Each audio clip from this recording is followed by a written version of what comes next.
Assistant Chief Constable Bernie Higgins. I'm responsible for operational support, and within that my portfolio I'm also the Protect and Prepare lead as part of the two strands of the contest strategy, which is the UK response to terrorism and how we will thwart that threat.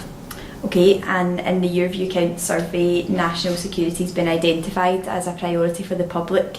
Is this something that you're concerned about?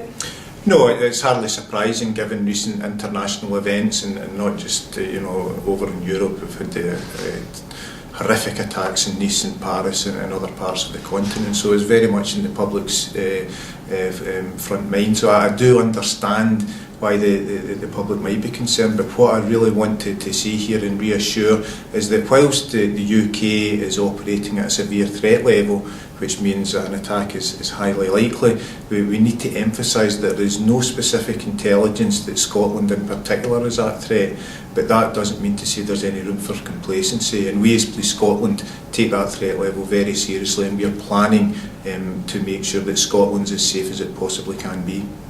And what are Police Scotland doing to address the issue of national security? Well, since I've had this portfolio, we've done quite a bit. The main point, I guess, is that it's not just Police Scotland. We operate on a multi-agency level, so we develop plans with partners from Scottish Government, Fire and Ambulance, the retail industry, the sports industry, commerce, so it's not just about the policing aspect of it, it's about Scotland as a nation being prepared.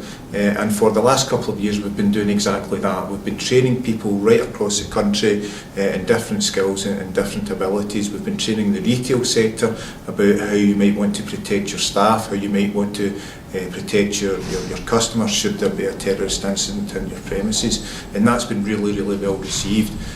Within Police Scotland, we've obviously looked at certain things like our armed policing capability, and recently we announced our intention to increase the number of armed policing officers we have available by 124. And again, that's not because there's a specific threat, that's just to make sure that Scotland is as well protected as every other part of the UK.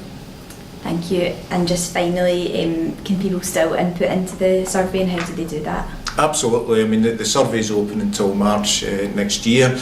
Quite simply, go onto our website, you'll get access to it there, download it, fill it in.